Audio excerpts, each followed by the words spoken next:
Tonight on KGW News, a final salute as a fallen firefighter is escorted to his final resting place. Then, a different kind of comic. The heroes don't wear capes, but they do have an important message. I went through a lot of emotional trauma.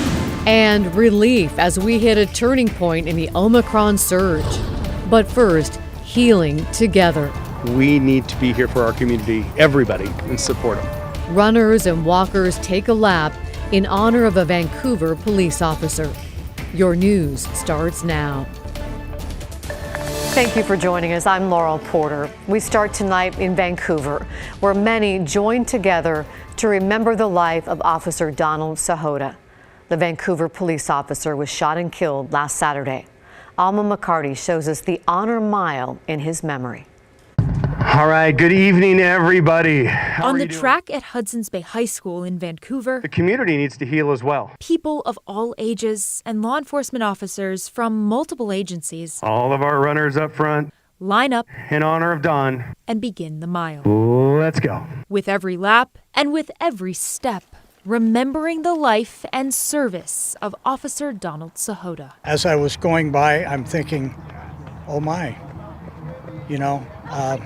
there's people out here, they're talking. I didn't utter a word because my thoughts, and I literally was praying as I went around again, I haven't met his wife, children, family, and now I'm starting to get emotional thinking about it again. Jay Kitchen says he didn't know Officer Sahota, but he says his unexpected passing is a significant and heartbreaking loss. My first thought was, how could it possibly happen? Last weekend, Sahota was shot and killed outside his Ridgefield home by a Clark County deputy.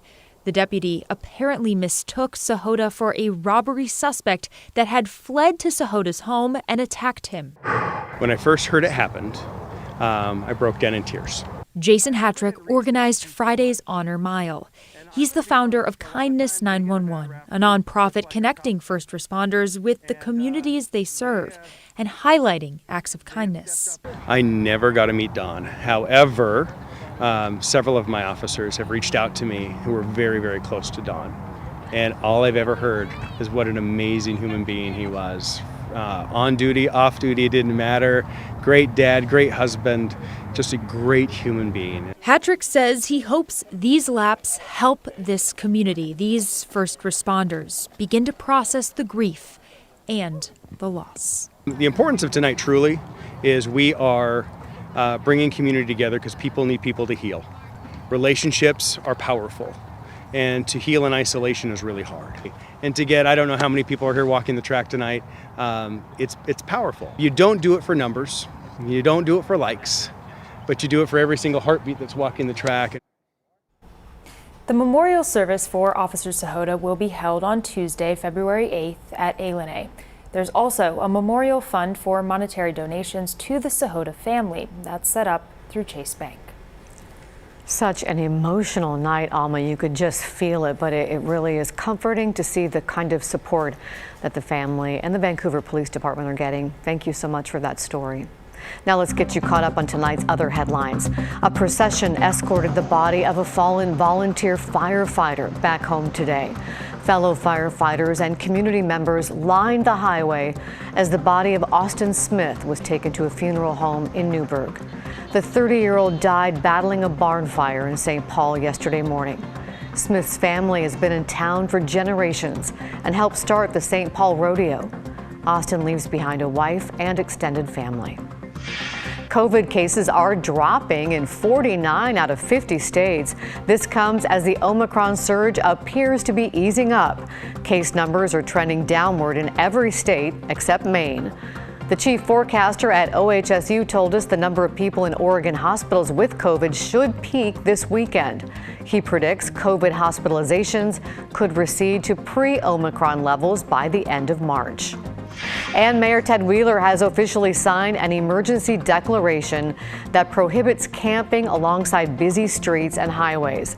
This comes after a new report showed more than 1/3 of the 63 people killed on Portland streets last year were from the houseless community.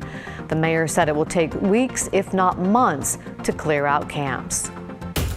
New at 11, breaking the stereotypes surrounding homelessness.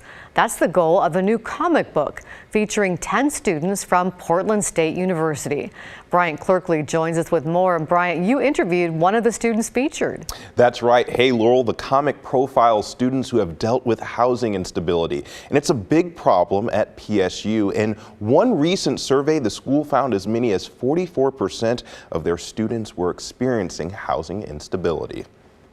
So I remember every year we'd be moving to a different school, different house, different apartment. And when I was 15 years old, my father kicked me out. They were going through a rough time. PSU student Daniela Ortiz Mendez is one of the 10 students featured in this Changing the Narrative comic book. Her family came to the United States from Mexico when she was young and financially struggled for years. The comic describes Daniela's life living in 10 places between the ages of 3 and 17. And when she got to college, the housing instability did not stop. When she wanted to focus more on school, she ended up losing her job. Nobody knew what I was going through ever.